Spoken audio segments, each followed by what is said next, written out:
Hello. जय हिंद दोस्तों। मैं संजय सिंह आप सभी का स्वागत करता हूं तरुणा डिफेंस एकेडमी के ऑफिशियल यूट्यूब चैनल पर। और आशा करता हूं कि आप सभी अच्छे होंगे और अपनी पढ़ाई अच्छे से कर रहे होंगे। दोस्तों, आज मैं आपको एक आर्मी टेक्निकल का एक मॉडल टेस्ट पेपर करवाऊंगा। ठीक है, इसमें आपके पूरे 50 प्रश्न होंगे और क्वेश्चन जो होंगे वो इंग्लिश और हिंदी दोनों में होंगे। ठीक है, और 50 प्रश्नों में से आपने कितने क्वेश्चंस जो हैं सही किए वो आप मुझे कमेंट में ज़रूर बताना लिखकर। ठीक है, इसके अलावा अगर आप नए हैं तो चैनल को सब्सक्राइब ज़रूर कर लेना और वीडियो को लाइक शेयर ज़रूर करना आप। ठीक है, तो चलिए शुरू करते हैं और देखते हैं क्वेश्चन नंबर फर्स्ट फटाफट। तो क्वेश्चन पहले मैं आपके लिए पढ़ूंगा। ठीक है, इतने आपको अपना ऑप्शन जो है चूज कर लेना है। ठीक है, तो चलिए पढ़ता हूं मैं क्वेश्चन। क्वेश्चन देखिए, यहाँ पे नहीं नहीं होना चाहिए था। ठीक है, यहाँ पे एक्चुअली मिस प्रिंट है। तो एक्चुअली क्वेश्चन पूछना पूछना ये चाहिए था, इनमें से कौन कौन सा जो है आपका त्रिरत्न है। तो इसका जो सही आंसर हो जाएगा वो हो जाएगा आपका ऑप्शन डी करेक्ट। ठीक है, बौद्ध धर्म के त्रिरत्न होते हैं बुद्ध, धम्म, संघ। ठीक है, और बुद्ध धर्म है जो उसके संस्थापक कौन थे? गौतम बुद्ध। ठीक है, जिन्हें लाइट ऑफ एशिया भी कहा जाता है। ठीक है, ये भी याद रखना आप। Next question number 3, who is the first women to get the Jnanpith award. Hindi में पढ़ देता हूं। ज्ञानपीठ पुरस्कार पाने वाली प्रथम जो महिला थी वो कौन थी, ये पूछा है। तो ऑप्शंस पढ़ देता हूं। Option A Asha Purna Devi, option B Romila Thapar, option C Sarojini Naidu, या ऑप्शन डी इनमें से कोई नहीं। तो दोस्तों, ज्ञानपीठ पुरस्कार सबसे पहले किसको दिया गया था? ये दिया गया था आपका ऑप्शन ए आशा पूर्णा देवी को। ऑप्शन ए करेक्ट है यहाँ पे। ठीक है, और ये काफी इंपॉर्टेंट क्वेश्चन है तो इसको याद रखना आप। ठीक है, next question number 4, which is the largest fresh water lake in the India. तो भारत में मीठे पानी की सबसे बड़ी झील कौन सी है, ये पूछा है। ये भी काफी इजी क्वेश्चन है। ठीक है, मीठे पानी की सबसे बड़ी झील भारत की कौन सी है? ऑप्शंस पढ़ देता हूं। ऑप्शन ए डल झील, वुलर झील, कुंड झील, या संताना झील। तो इसका जो सही आंसर है वो होगा आपका ऑप्शन बी वुलर झील। ठीक है, तो वुलर झील इसका सही आंसर होगा। और वुलर झील है कहां पर आपका? यह है जम्मू कश्मीर में। ठीक है, ये भी याद रखना। Next question, question number 5, where is the Kremlin monument located. जो क्रेमलिन स्मारक है वो कहां पर है, ये पूछा है। ठीक है, तो ऑप्शंस पढ़ देता हूं। America, option B Russia, option C Argentina, या ऑप्शन डी चीन। तो क्रेमलिन ये कहां पर है? ये है आपका मॉस्को। ठीक है, मॉस्को में। और मॉस्को है कहां पर? ये है रशिया में। ऑप्शन बी करेक्ट है यहाँ पे। ठीक है, मॉस्को पता होना चाहिए आपको। Next question number 6, which of the following country is known as the country of kangaroo. मतलब जो कंगारू का देश कहा जाता है ना, किस देश को कहा जाता है, ये पूछा है। ठीक है, तो ऑप्शंस पढ़ देता हूं। Option A Australia, option B America, या ऑप्शन सी चाइना, या ऑप्शन डी जापान। तो मोस्टली बच्चे जो है इन दोनों ऑप्शंस में कंफ्यूज रहते हैं हमेशा, लेकिन इसका जो सही आंसर है वो होगा ऑप्शन ए करेक्ट। ऑस्ट्रेलिया जो है कंगारुआ का देश कहा जाता है, ऑस्ट्रेलिया को, याद रखना। ठीक है, next question number 7, who among the following has not been a Nobel laureate. ठीक है, तो हिंदी में पढ़ देता हूं। निम्न में से कौन नोबेल पुरस्कार विजेता नहीं रहे हैं, यह पूछा है। ऑप्शंस पढ़ देता हूं। Option A Rabindranath Tagore, option B doctor Hargobind Khorana, option C Mother Teresa, या ऑप्शन डी गांधी जी। तो देखिए, नोबेल पुरस्कार जो है किसको नहीं दिया गया है ये पूछा है, तो आप गलती से कुछ और टिक मत कर देना, ठीक है। पहले प्रश्न को आप ध्यान से पढ़ें पहले, तो उसके बाद अपना जो है आंसर सही से क्लिक करें, ठीक है। तो इसका जो सही आंसर हो जाएगा वो होगा आपका ऑप्शन डी, गांधी जी करेक्ट होगा यहाँ पे, ठीक है। जो गांधी जी थे उनको 5 बार जो नॉमिनेट किया गया था, ठीक है, लेकिन इन्हें दिया नहीं गया था, ठीक है, ये याद रखना, ठीक है, ठीक है।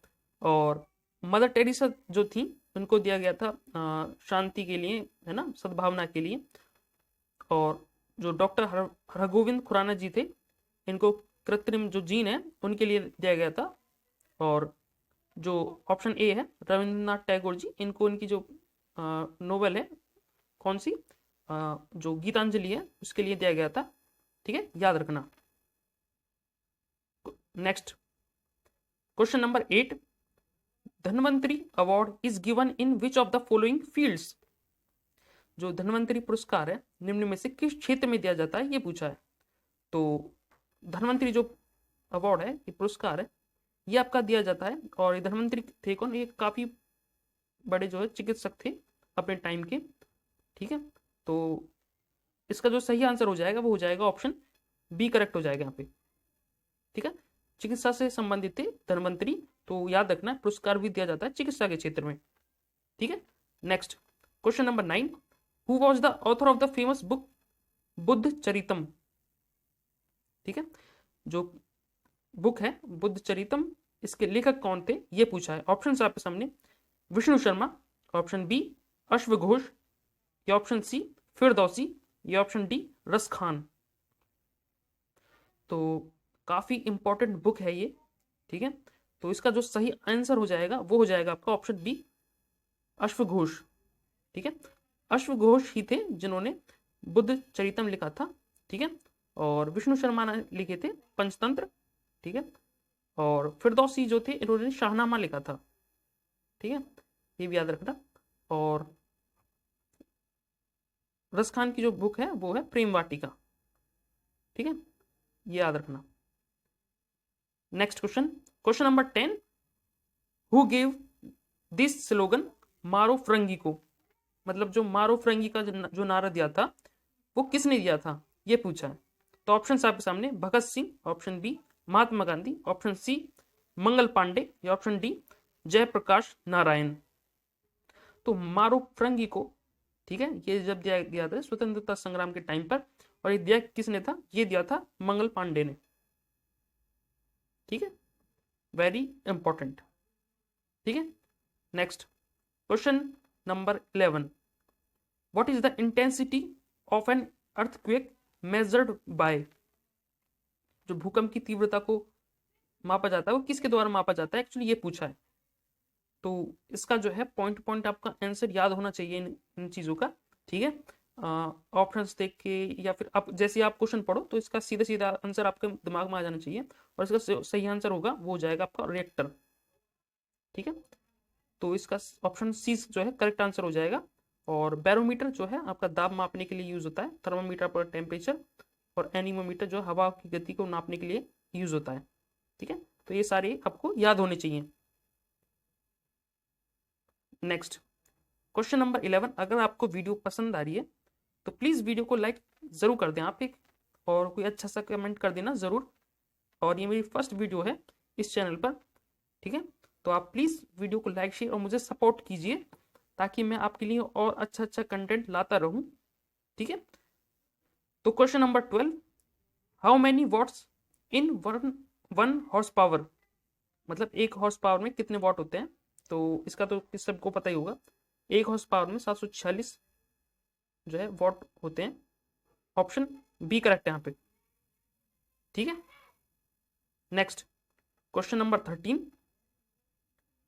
Liquid crystals are used for, जो द्रव क्रिस्टल होते हैं उनका प्रयोग किया जाता है किस लिए किया जाता है ये पूछा है। तो ऑप्शन है आपके सामने, प्रदर्शन युक्ति घड़ियों में, ऑप्शन बी कलाई घड़ियों में, ऑप्शन सी पॉकेट कैलकुलेटर में, या ऑप्शन डी उपरोक्त सभी।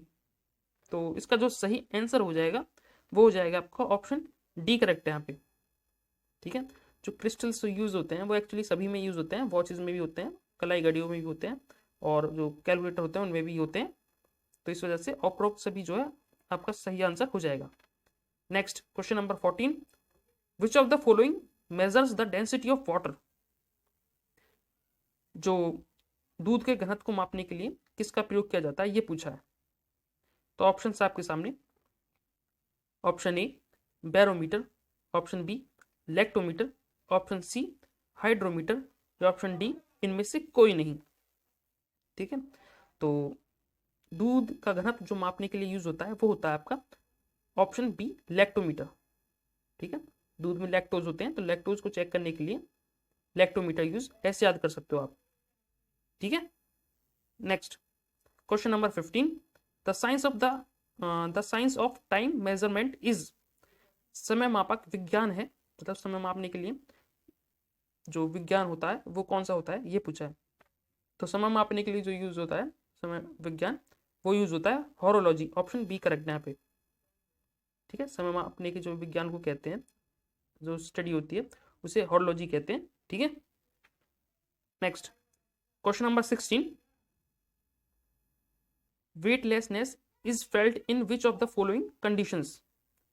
निम्न में से किस स्थिति में भारहीनता महसूस होती है। ठीक है, ऑप्शंस पढ़ देता हूं आपके लिए। ऑप्शन ए, जब गुरुत्वाकर्षण घटता है। ठीक है, जब गुरुत्वाकर्षण बढ़ता है, जब गुरुत्वाकर्षण समान रहता है, या ऑप्शन डी, जब गुरुत्वाकर्षण शून्य स्थिति में रहता है। ठीक है, तो भारहीनता कब महसूस होगी आप खुद ही इस चीज को फील कीजिए। देखिए, आप जब अर्थ पर हो, ठीक है, अर्थ पर हो, जब आपका शून्य जो ग्रेविटी होगी जितनी ज़्यादा होगी तो आपको ऐसा महसूस होगा दबा दबा सा। ठीक है, और जैसे ही वो बिल्कुल जीरो हो जाएगी तो आपको ऐसा महसूस होगा जैसे आसमान में उड़ रहे हो आप, है कि नहीं। और स्पेस में भी तो जो आपका गुरुत्वाकर्षण होता नहीं है, इस वजह से जो व्यक्ति होते हैं वो उड़ते रहते हैं। ठीक है, तो ऑप्शन यहाँ पे जो सही होगा वो होगा ऑप्शन डी करेक्ट हो जाएगा यहाँ पे। ठीक है, next question number 17, a ball is dropped from a tall building with an acceleration of 9.8 meter per second simultaneously. What will be its velocity after 3 second? ठीक है, हिंदी में पढ़ देता हूँ। एक ऊंची इमारत से एक गेंद 9.8 मीटर प्रति सेकंड त्वरण के साथ एक साथ गिराई जाती है। 3 सेकंड बाद उसका वेग क्या होगा। ये तो इजी है, क्या होगा इसको बस करना क्या आपको 9.8 को 9.8 है, ठीक है, इसको मल्टीप्लाई कर देना है 3 से बस, तो ये हो जाएगा आपके पास 3 8 24, ऐसे लेगी 2 पॉइंट आएगा यहाँ पे 9 27 और 2 29, तो 29 पॉइंट जो है 4, इसका सही आंसर होगा ऑप्शन सी करेक्ट हो जाएगा यहाँ पे। ठीक है, आपको इसका फॉर्मूला पता होना चाहिए बस।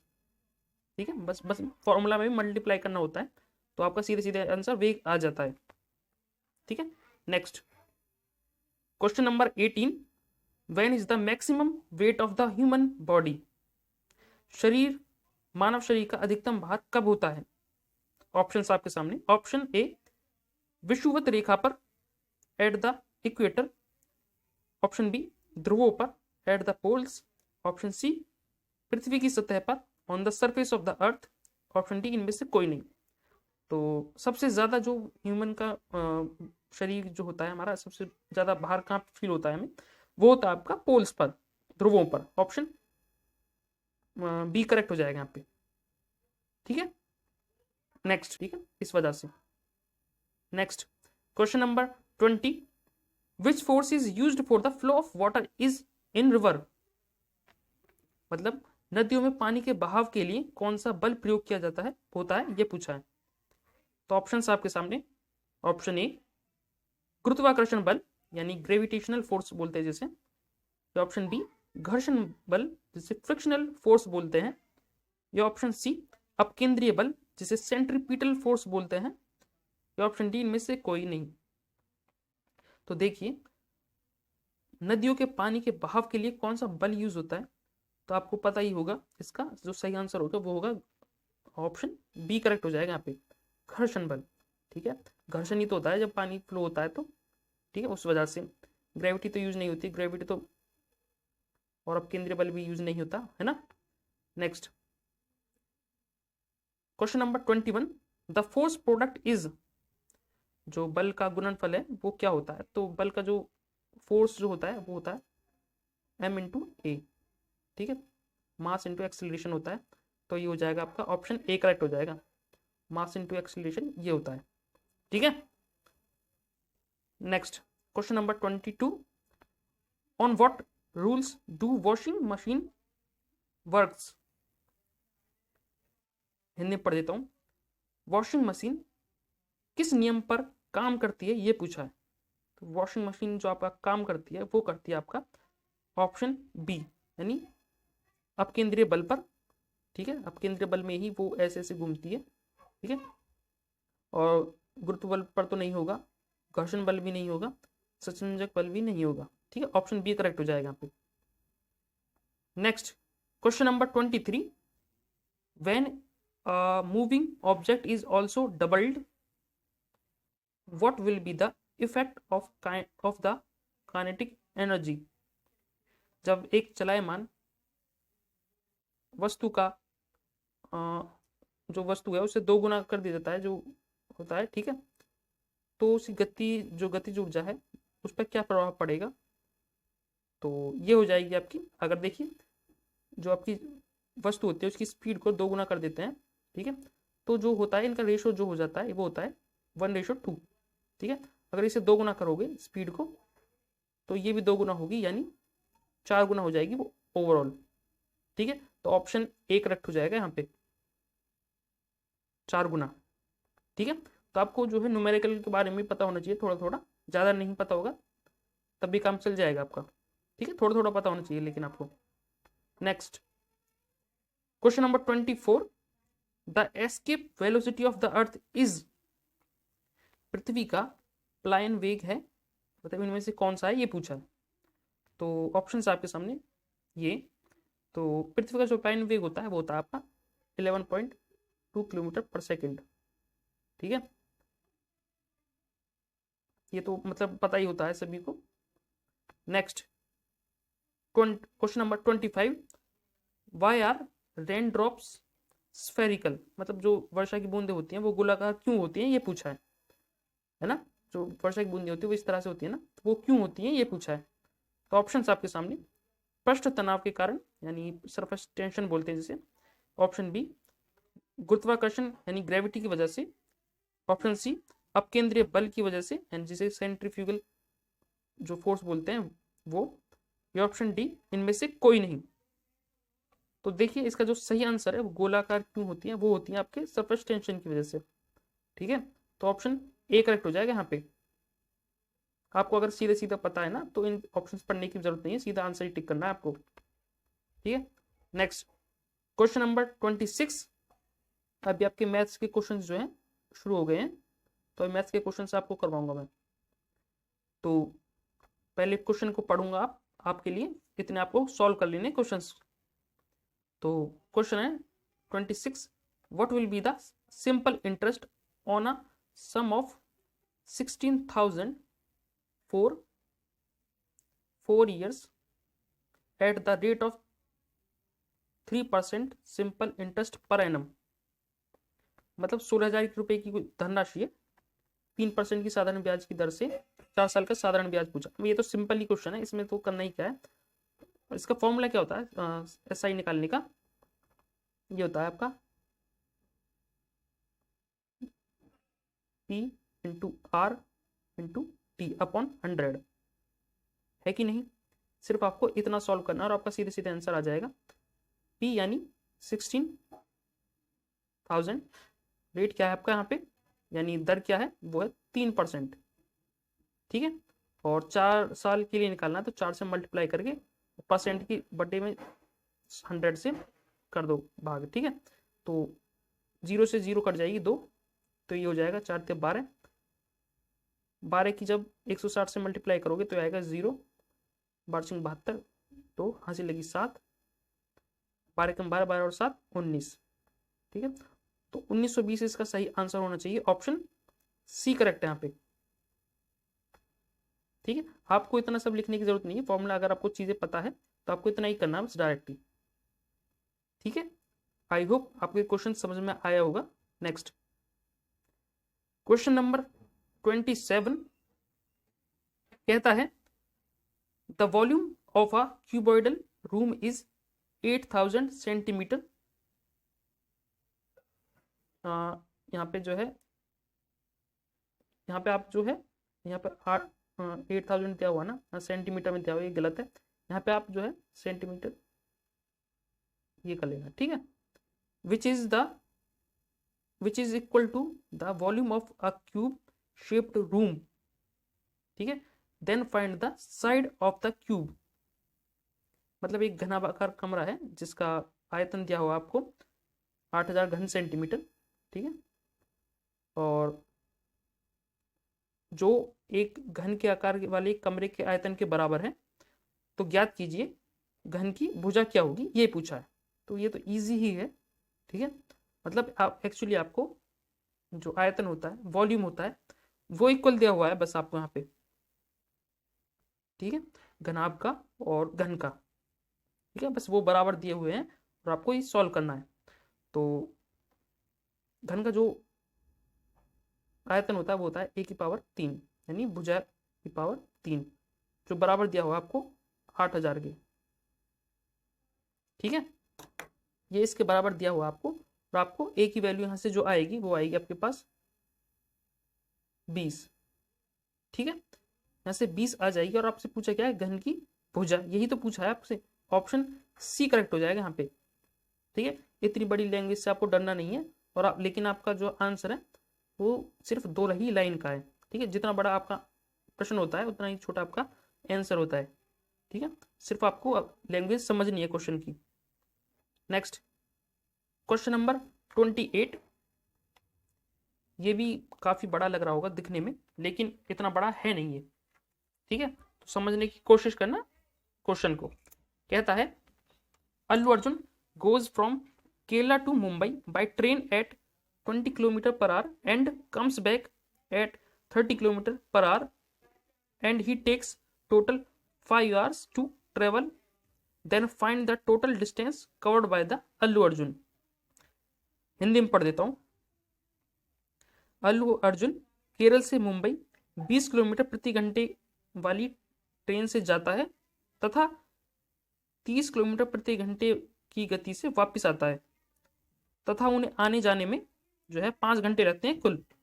तो ज्ञात कीजिए कुल अल्लू अर्जुन कुल कितनी दूरी तय की है, कुल जो अल्लू अर्जुन ने वो पूछा है। तो देखिए क्वेश्चन को पहले मैं आपके लिए छोटा कर देता हूं ताकि मैं आपको समझा सकूं चीजों को। इसे लगा देता हूं यहाँ पर। देखिए इसको करने के 3 तरीके होते हैं।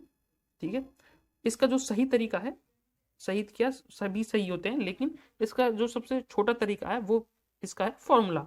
इसका फॉर्मूला भी होता है, तो जो फॉर्मूला होता है वो होता है आपका, यहाँ पे डायरेक्ट कर देता हूँ, 2 इंटू स्पीड 1। स्पीड 1 क्या है 20, और स्पीड 2 क्या है 30।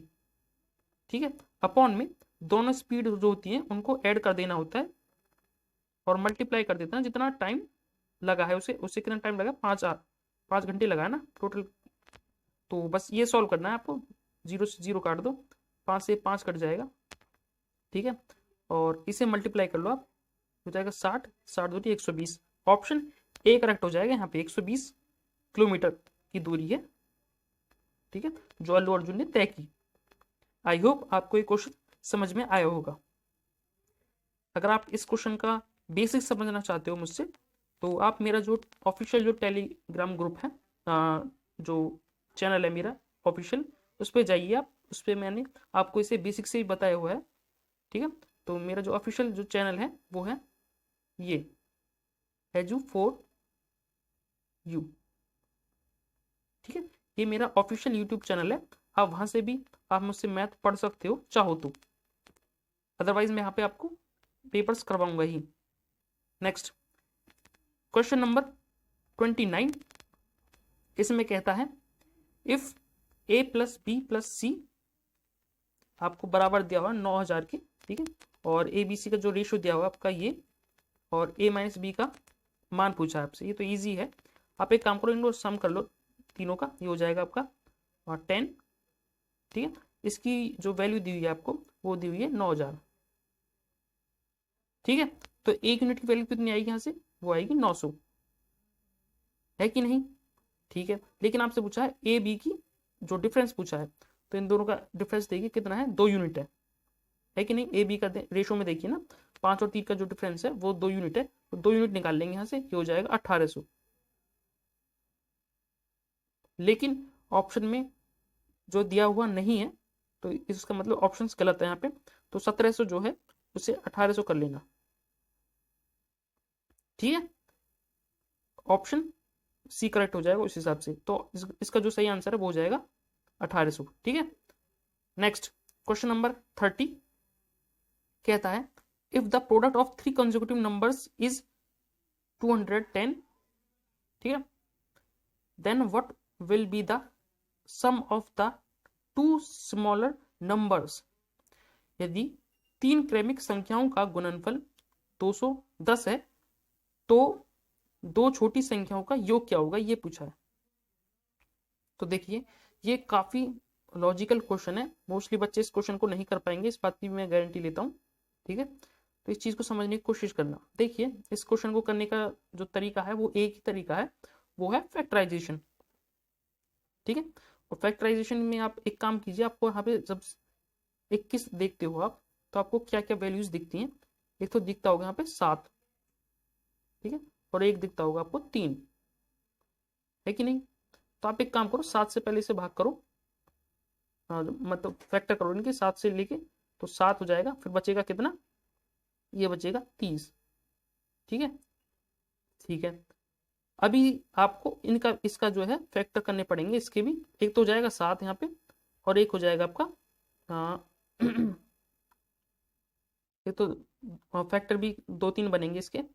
एक तो हो जाएगा 10 और 3, है ना, और एक हो जाएगा आपका 6 और 5, है कि नहीं। ये 2 होने चाहिए, तो ये दोनों जो है फैक्टर हो जाएंगे इसके। तो अभी आपको चेक करना पड़ेगा कि आपसे पूछा जो है 2 जो छोटी संख्याएं हैं उनका योग पूछा, तो ये तो हो जाएगा बड़ा, है कि नहीं, है ना। ये जो 7 हो जाएगा ये तो हो जाएगा बड़ा, लेकिन जो छोटी संख्या है उनका जो सम देखना है आपको। अगर हम इसमें देखते हैं, पहली वाली कंडीशन में देखते हैं, तो इसमें हो जाएगा आपका बड़ा, ये 10 हो जाएगा, और इन दोनों का सम करते हैं 7 और 3 का, तो 10 यहाँ, लेकिन ऑप्शन में है नहीं वो, ठीक है। लेकिन इसमें देखें, ठीक है, इसके फैक्टर में देखें हम, तो जो सबसे बड़ा हो जाएगा वो हो जाएगा 7, तो इसको लेंगे नहीं हम, तो 2 जो सबसे छोटी संख्या है वो हो जाएंगी 6 और 5, तो इन दोनों का सम ही पूछा है आपसे, तो 11 जो है इसका सही आंसर हो जाएगा। ऑप्शन डी करेक्ट है यहाँ पे, ठीक है। मैं दोबारा से समझा देता हूँ आपको, मुझे पता है समझ में नहीं आया होगा आपको। तो देखिए 210 है, जब 210 को आप फैक्टर करोगे तो 7 और 30 का बनता है ना। लेकिन आपको जो है 3 संख्याएं बनानी है इसकी, तो आपको 7 तो ऐसे ही रहने दो, ठीक है, इसका फैक्टर रहने दो, 30 का और कर लो फैक्टर, तो इसके 2 फैक्टर बनते हैं, 10 और 3 का, 6 का और 5 का, है कि नहीं, ठीक है। लेकिन आपसे पूछा है जो 2 छोटी संख्याएं हैं उनका सम क्या होगा, योग क्या होगा, ये पूछा है। तो अगर 7 और 3 का पहली वाले में देखते हैं तो 10 होता है कि नहीं, लेकिन 10 ऑप्शन में है नहीं, तो हमारी मजबूरी बन जाती है कि हम जो ये वाली जो दूसरा वाले जो फैक्टर बन रहे हैं इनके सम को लें हम, तो इनकी दो जो छोटी संख्याएं हैं इनका सम देखो आप, ये कितना जाएगा 11, और ऑप्शन में भी हमारी जो है 11 है, तो ऑप्शन डी करेक्ट हो जाएगा यहाँ पे, ठीक है। आई होप आपको ये क्वेश्चन भी समझ में आया होगा, इंपॉर्टेंट क्वेश्चन है। नेक्स्ट क्वेश्चन नंबर 31 कहता है the ratio of 2 numbers is 3:4 and their LCM is 120, ठीक है। What is the sum of those numbers, मतलब दो संख्या हैं उनका अनुपात 3:4 दिया हुआ है और लघुत्तम दिया हुआ है आपको, दोनों जो संख्याएं हैं उनका योग पूछा है आपसे, ठीक है। इसका जो करने का मैं आपको डायरेक्ट तरीका बताता हूँ और आप इसे बहुत जल्दी समझ भी जाओगे। तो देखिए एलसीएम जो होता है ना हमारा, वो होता है एचसीएफ, मतलब एचसीएफ, ठीक है, इनटू मतलब जो जो संख्याएं होती हैं उनका जो रेशो होता है वो, मतलब 3 और 4 का। ठीक है, आई होप आपको इतना तो समझ में आ रहा होगा। तो यहाँ से मल्टीप्लाई कर दो आप, ये आ जाएगा, ये है एलसीएम के बराबर। तो एलसीएम आपको दिया ही हुआ है, ठीक है। इन दोनों का एल जब मल्टीप्लाई करोगे तो ये हो जाएगा 12। 12 से जब 120 को काटोगे तो ये बचेगा 10। तो एचसीएफ जो आपके पास आएगा वो आएगा आपके पास 10। ठीक है, इतना तो आपको समझ में आ गया होगा। बस अब देखिए, अब आपको संख्याएं निकालनी है, दोनों संख्याओं का योग निकालना है। दोनों संख्याएं जो हैं, दोनों संख्याएं जो हैं उनका जो सम है यहाँ पे 7 हो जाएगा, 7x हो जाएगा। ठीक है, लेकिन एचसीएफ जो आ रहा है आपके पास वो आ रहा है आपका क्या, ये 10। तो आप एक काम करो, 7 को 10 से मल्टीप्लाई कर दो, 70। 70 सीधे सीधे जो है यहाँ पे आंसर आ जाएगा, ऑप्शन ए करेक्ट है यहाँ पे। ठीक है, आई होप आपको ये क्वेश्चन भी समझ में आया होगा। ठीक है, next question number 32, find the average of all even numbers from 1 to 100। मतलब 1 से 100 तक की सभी संख्याएं जो सम संख्या है उनका औसत पूछा है। तो देखिए इसका मैं आपको बहुत ही शॉर्ट ट्रिक बताता हूँ डायरेक्ट करने का। ठीक है, इसका जो डायरेक्ट तरीका है करने का, आप एक काम क्या करें, जब भी आपको ऐसे सम दिया हो तो आप पहली संख्या जो होती है, मतलब सम संख्या ही पूछिए ना, तो पहली जो सम संख्या होगी वो होगी कितनी, 2। और अंतिम जो संख्या होगी वो क्या होगी, 100 होगी। ठीक है, तो इन दोनों को ऐड करो आप, ये हो जाएगा आपका 102।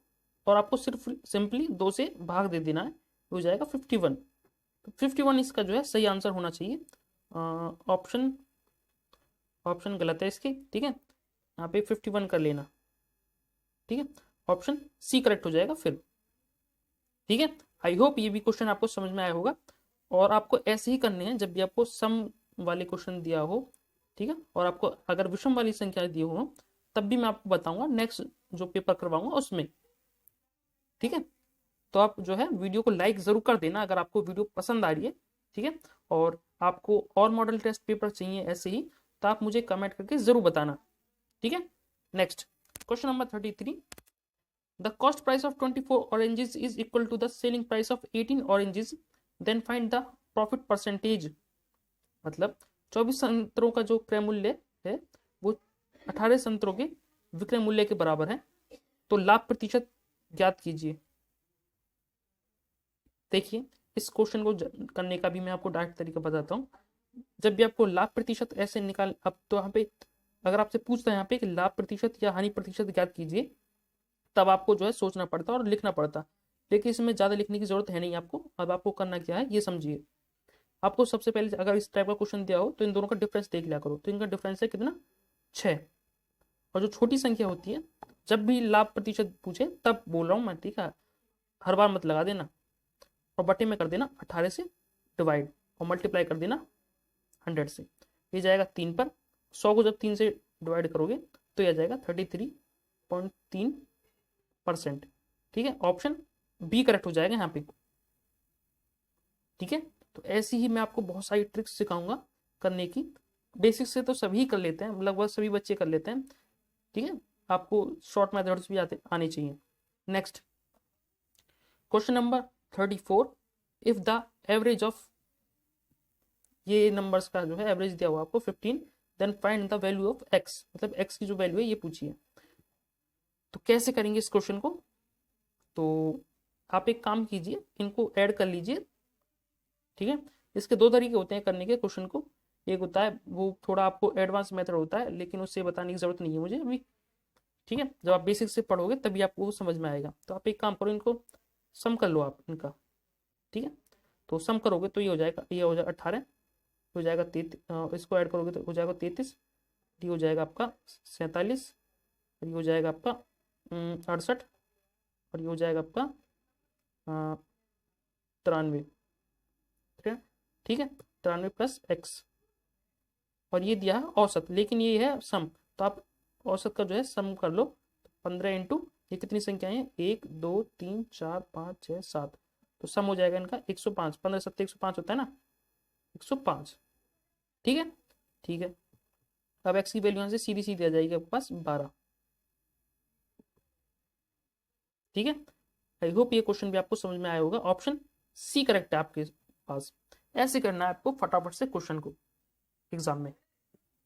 ठीक है, बहुत सारी ट्रिक्स मैं आपको समझाऊंगा अगर मेरे साथ बने रहोगे आप, और जल्दी करने का तरीका भी बताऊंगा मैं, बहुत सारी चीज बताऊंगा अगर आप लोग मुझसे बेसिक से पढ़ोगे तो। ठीक है, क्वेश्चन नंबर 35 कहता है Ram and Shyam are two persons whose working efficiency is in the ratio of 3:4, then together can do a piece of work in 20 days, then find in how many days they together will do 50% of that work। Hindi में पढ़ देता हूँ। राम और श्याम दो व्यक्ति हैं जिनकी कार्य क्षमता का अनुपात 3:4 है। वे दोनों मिलकर किसी काम को 20 दिनों में कर सकते हैं, तो ज्ञात कीजिए उस काम का जो 50% काम है दोनों मिलकर कितने दिनों में करेंगे। तो दोनों मिलकर कितने दिन में कर देंगे इसे, ये कर देंगे ऑप्शन डी करेक्ट है यहाँ पे। ठीक है, इस क्वेश्चन में आपको पेन भी उठाने की जरूरत नहीं है। ठीक है, बहुत ही अच्छा क्वेश्चन है। अगर जितने बच्चे वीडियो देख रहे हैं ना उनमें से 90% बच्चे तो इसे बेसिक से ही कर लेंगे। ठीक है, जो 10% बच्चे हैं ना जिन्होंने कुछ पढ़ा ही नहीं है, उन्हें तो अगर मैं बेसिक बताऊंगा वो भी समझ में नहीं आएगा, लेकिन मैं फिर भी बताऊंगा। ठीक है, तो देखिए बेसिक बता देता हूँ। इसका एफिशिएंसी का रेशियो दिया हुआ है आपको, इसकी राम और श्याम का 3:4 है कि नहीं। ठीक है, अभी कहता है दोनों मिलकर जो है इस काम को 20 दिनों में कर सकते हैं, तो दोनों मिलकर दोनों की एफिशिएंसी कितनी हो जाएगी 7, और कितने दिनों में 20 दिनों में कर सकते हैं, यानी ये हो जाएगा 140 यूनिट काम। 140 यूनिट काम हो जाएगा। अभी कह रहा है जो 50% काम है दोनों मिलकर कितने दिनों में करेंगे, तो इसका 50% हो जाएगा कितना, 70 है कि नहीं। दोनों मिलकर कितने दिनों में करेंगे 7 की एफिशिएंसी से, क्योंकि दोनों की सम जो है 7 है, तो हो जाएगा 10 आंसर।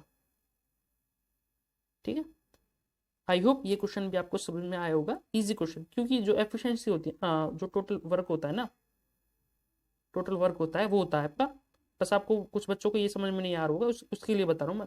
जो वर्क होता है ना आपका टोटल, वो कैसे निकालते हैं हम, टोटल एफिशिएंसी होती है जो इनटू टाइम, ये होता है आपका फॉर्मूला। कहीं से भी पढ़े हो आपको ये चीज बताते ही है। ठीक है, आई होप आपको ये क्वेश्चन भी समझ में आएगा होगा, इतना कोई टफ था नहीं वैसे। नेक्स्ट क्वेश्चन नंबर 36 कहता है when a number is divided by 56 the remainder is 29, if the same number is divided by 8 what will be the remainder। बहुत ही अच्छा क्वेश्चन है। तो देखिए हिंदी में पढ़ देता हूं पहले आप लोगों के लिए। किसी संख्या को 56 से भाग देने पर 29 शेषफल बचता है, यदि उसी संख्या को 8 से विभाजित किया जाए तो शेषफल क्या होगा। ठीक है, तो इसका जो सही आंसर होगा 5, ऑप्शन सी करेक्ट है यहाँ पे। ठीक है, आपको भी ऐसे ही करना। इसकी जो डायरेक्ट ट्रिक बता देता हूं मैं आपको। जब भी इस टाइप का क्वेश्चन दिया हो आपको, ठीक है, आपको शेषफल जो आता है ना, ये वाला जो शेषफल आता है 29 आ रहा है ना, 29 आ रहा है ना शेषफल, ठीक है, उसे भाग दे दिया करो जो दोबारा जिससे भाग करना है, तो हो जाएगा 8 या 24 पर जाएगा। ठीक है, बचेंगे 5, तो 5 जो है यहाँ पे रिमाइंडर बचेगा 5। ठीक है, तो यही पूछा आपसे शेषफल क्या बचेगा, तो ऑप्शन सी करेक्ट है यहाँ पे। इसका बेसिक क्या है वो समझने के लिए आप, जब मैं आपको थ्योरी पढ़ाऊंगा पूरा पढ़ाऊंगा, ठीक है, तब बताऊंगा मैं इसका। ठीक है, बहुत सारी चीजें बताऊंगा मैं इस क्वेश्चन के बारे में, वो आपको समझाऊंगा तब। Next question number 37 if a number is 20 more than its 1/5 then what is the number. एक संख्या अपने 1/5 से 20 ज्यादा है तो संख्या क्या होगी, तो ये हो जाएगी आपके पास ऑप्शन सी करेक्ट है यहाँ पे। ठीक है, ऐसे क्वेश्चंस में आपको पेन भी उठाने की जरूरत नहीं है। ठीक है, आपको कैसे करना है देखिए। कोई संख्या है, ठीक है, वो हमने मान ली 5 है। ठीक है, वो जो है उस संख्या के 1/5 से, तो एक उस संख्या मतलब 5 का जो है आप 1/5 निकालोगे तो 1 आएगा ना, है कि नहीं। तो ये जो है, जो संख्या है ये 5, ये जो है 20 ज्यादा है, लेकिन यहाँ से देखिए तो 4 ज्यादा है। तो 4 यूनिट की वैल्यू आपको दी हुई है 20, तो 1 यूनिट की वैल्यू आएगी यहाँ से 5। लेकिन आपसे पूछिए वह संख्या क्या है, मतलब 5 यूनिट की वैल्यू पूछिए, तो 1 यूनिट की 5 है तो 5 यूनिट की हो जाएगी 25। ठीक है, आई होप ये क्वेश्चन भी आपको समझ में आया होगा। ठीक है, इजी क्वेश्चन है लेकिन आपको आने चाहिए, आपके एग्जाम में पूछे जाते हैं इस टाइप के question. Next question number 38, the ratio of measures of the angles of a triangle is 2:7:11, then find the measure of the large angle, मतलब जो लार्ज एंगल है वो निकालना है। मतलब हिंदी में पढ़ देता हूँ आप लोगों के लिए। एक त्रिभुज के कोणों की माप का अनुपात 2:7:11 है, तो सबसे बड़े कोण का माप पूछा है आपसे। तो इसका जो सही आंसर हो जाएगा वो हो जाएगा आपका ऑप्शन बी करेक्ट है यहाँ पे। देखिए, कुछ भी करने की जरूरत नहीं है इस टाइप के क्वेश्चंस में, मैं आपको सिखाऊंगा, लेकिन जब बेसिक से पढ़ाऊंगा तब सिखाऊंगा, ऐसे समझाऊंगा तो काफी लंबा हो जाएगा, बच्चे देखते नहीं फिर वीडियो को। तो देखिए, त्रिभुज होता है वो कोई भी होता है, उसके तीनों कोणों का योग जो होता है वो होता है 180, होता है ना। लेकिन इनका जो रेशो दिया हुआ आपको 2:7:11 दिया हुआ है। ठीक है, तो इनका जो सम करोगे तो आप ये हो जाएगा आपके पास 20x। ठीक है, 20x की वैल्यू जो है 180 है, तो x की वैल्यू क्या हो जाएगी यहाँ से, ये हो जाएगी 9। ठीक है, लेकिन आपसे पूछिए 11x की वैल्यू, तो 11x की वैल्यू 11 से मल्टीप्लाई कर दो 9 से, 99 यहाँ से सीधे सीधे आंसर आ जाएगा। ठीक है, ऑप्शन बी करेक्ट हो जाएगा। ऐसे भी आप ऐसे कर लो, आपको मैं बहुत अच्छे अच्छे तरीके से सिखाऊंगा, बस बनी रहिए मेरे साथ। Next question number 39, if sin theta is equal to 1/√2, then find what will be the value of tan theta plus cos 2 theta plus cot theta। तो देखिए कैसे करेंगे इस क्वेश्चन को। साइन थीटा की जो वैल्यू होती है 1/√2 किस पर होती है, ये होती है 145 डिग्री पर होती है कि नहीं। 45 डिग्री की वैल्यू जो होती है इसमें पुट करनी है बस आपको, इसमें तो आपका सीधे सीधे आंसर हो जाएगा। टेन 45 क्या होता है, ये होता है 1, प्लस कॉस 2 थीटा क्या होता है, इसे मल्टीप्लाई करोगे तो हो जाएगा कॉस 90। कॉस 90 पर वैल्यू जो होती है वो होती है 0। ठीक है, अभी कॉट 45 क्या होता है, ये होता है आपका 1। तो जो आंसर होगा आपके पास वो हो जाएगा 2। ऑप्शन डी करेक्ट है यहाँ पे। ठीक है, आपको ऐसे करना है फटाफट से क्वेश्चंस को। ठीक है, next question number 40, what is the lateral surface area of the cone, जो शंकु है उसका वक्र पृष्ठीय क्षेत्रफल क्या होगा, ये पूछा, क्या होता है ये पूछा। तो इसका तो सभी को पता होता है, शंकु का जो वक्र पृष्ठीय क्षेत्रफल होता है वो होता है πr/l। ठीक है, और आयतन का फॉर्मूला होता है 1/πr²h, ये होता है वॉल्यूम का। ठीक है, याद रखना। नेक्स्ट, अभी आपके केमिस्ट्री के क्वेश्चंस शुरू हो गए हैं, तो ध्यान से समझने की कोशिश करना। Question number 41, what is the weight of a rusted vessel than a vessel without rust. जंग लगे हुए बर्तन का वजन बिना जंग लगे हुए बर्तन से क्या होता है। तो ऑप्शन आपके सामने, ऑप्शन ए कुछ अधिक होता है, ऑप्शन बी कुछ कम होता है, ऑप्शन सी समान रहता है, या ऑप्शन डी इनमें से कोई नहीं। तो जब भी बर्तन में जंग लगता है, ठीक है, तो जो बर्तन होता है उसका वजन जो है बढ़ने लगता है, आपने भी देखा होगा। तो ऑप्शन ए करेक्ट हो जाएगा यहाँ पे। ठीक है, क्योंकि जो जंग लगना होता है वो आपका एक केमिकल रिएक्शन होता है। ठीक है, और कौन सी रिएक्शन होती है उसमें, वो होती है ऑक्सीकरण अभिक्रिया। ठीक है, ये भी याद रखना। ठीक है, आपसे बहुत सारी चीजें पूछी जाती है जंग के बारे में, और जंग का जो सूत्र होता है वो होता है Fe2O3 इंटू H2O। ठीक है, ये भी याद रखना। Next question number 42, by what method is pure water obtained from the ocean. जो महासागरों से शुद्ध जल जो होता है वो किस विधि द्वारा प्राप्त किया जाता है। तो ये तो सभी को पता होगा, ऑप्शन ए करेक्ट है यहाँ पे, आसवन विधि द्वारा। ठीक है, इसमें जो है वाटर को गर्म किया जाता है और फिर जो वाटर प्राप्त होता है वो भाप बन के, तो उसे डिस्टिल्ड वाटर बोलते हैं। ठीक है, डिस्टिलेशन बोलते हैं जैसे। ऑप्शन ए करेक्ट हो जाएगा यहाँ पे। ठीक है, और फिल्टर नहीं होगा और वाष्पीकरण भी नहीं होगा। Next question number 43, which is the most non metallic metal, मतलब अत्यधिक आघात वर्धीय है धातु कौन सा है, मतलब आघात वर्धीय वस्तु कौन सी है ये पूछा है। यानी जो मलाएबल होती है ना, यहाँ पे हिंदी में जो इंग्लिश है इसमें गलत दिया हुआ है, मलाएबल जो होती है, जो सबसे ज्यादा धातु होती है वो कौन सी है ये पूछा है एक्चुअली। ठीक है, तो ये होती है आपकी ये होती है आपकी ऑप्शन ए करेक्ट हो जाएगा, सोना। ठीक है, आपको पता होगा सोना जो प्योर होता है वो एक्चुअली लिक्विड फॉर्म में ही होता है। ठीक है, और इसका जो सही आंसर हो जाएगा वो हो जाएगा ऑप्शन ए। ठीक है, सोना। Next question number 44, the most complex organic matter among the following is. Most complex organic matter, निम्न में से सबसे जटिल कार्बनिक पदार्थ है। सबसे जटिल कार्बनिक पदार्थ है, ऑप्शन आपके सामने। ऑप्शन ए वसा, option B carbohydrate, option C protein, या ऑप्शन डी विटामिन। तो देखिए इनमें से सबसे जटिल जो कार्बनिक पदार्थ है वो होता है आपका प्रोटीन।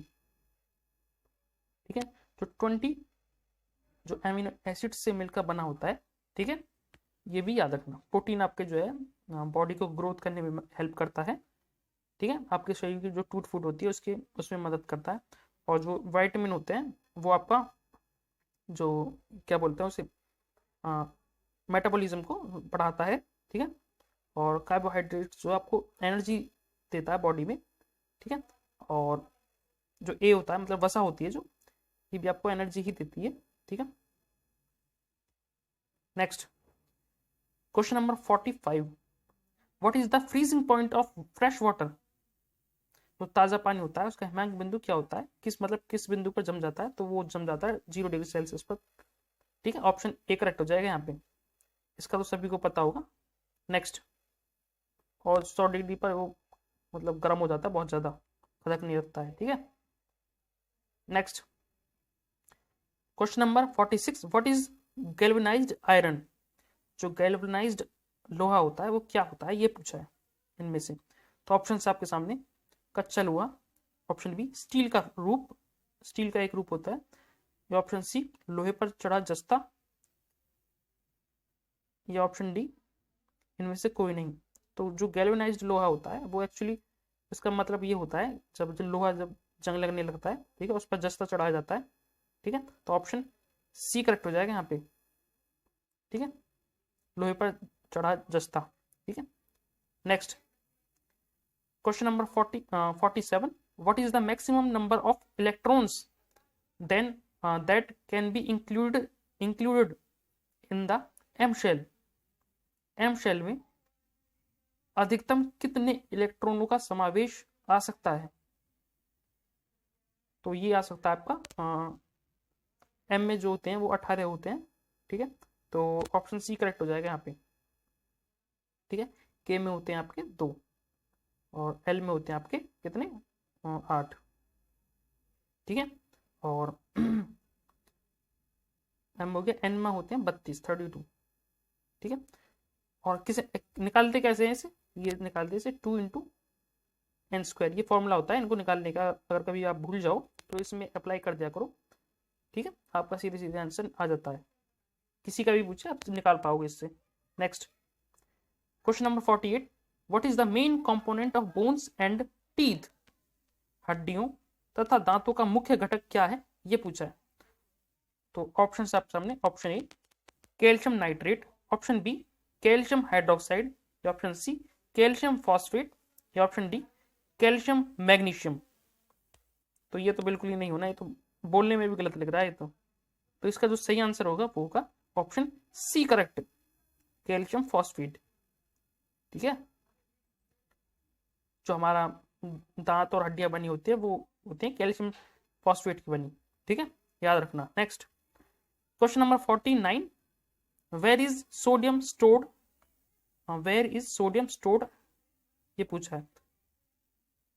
तो हिंदी में पढ़ देता हूँ, सोडियम को किस में रखकर संचित किया जाता है, ये पूछा है। तो सोडियम को जो आपको रखा जाता है वो रखा जाता है आपका मिट्टी के तेल में रखा जाता है, ताकि वो रिएक्ट ना करे।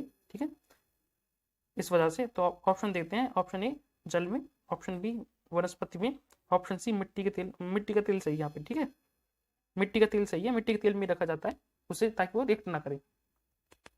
ठीक है, नेक्स्ट सोडियम जो होता है वो काफी गर्म होता है। ठीक है, question number 50, which of the following non metal is found in liquid state, मतलब इनमें से कौन सी अधातु तरल अवस्था में पाई जाती है, ये पूछा है। तरल अवस्था, ठीक है, लिक्विड फॉर्म में कौन कौन सी धातु पाई जाती है, ये पूछा है। तो इसका जो सही आंसर हो जाएगा वो हो जाएगा आपका ऑप्शन पढ़ देता हूँ पहले। Option A bromine, option B nitrogen, option C fluorine, या ऑप्शन डी क्लोरीन। तो इसका जो सही आंसर हो जाएगा वो हो जाएगा ऑप्शन ए, ब्रोमीन जो है इसका सही आंसर हो जाएगा, क्योंकि यही है जो आपका लिक्विड फॉर्म में पाई जाती है। ठीक है, तो इसको याद रखना। ठीक है, तो ये थी आज की आपके टॉप 50 क्वेश्चंस। ठीक है, आपने कितने क्वेश्चंस जो हैं करेक्ट किए वो मुझे आप कमेंट बॉक्स में जरूर बताना। ठीक है, और वीडियो में क्या अच्छा लगा क्या बुरा लगा वो भी मुझे कमेंट करके बताएं, ताकि मैं नेक्स्ट वीडियो को आपको जो है अच्छी अच्छी चीज़ें देख पाऊँ।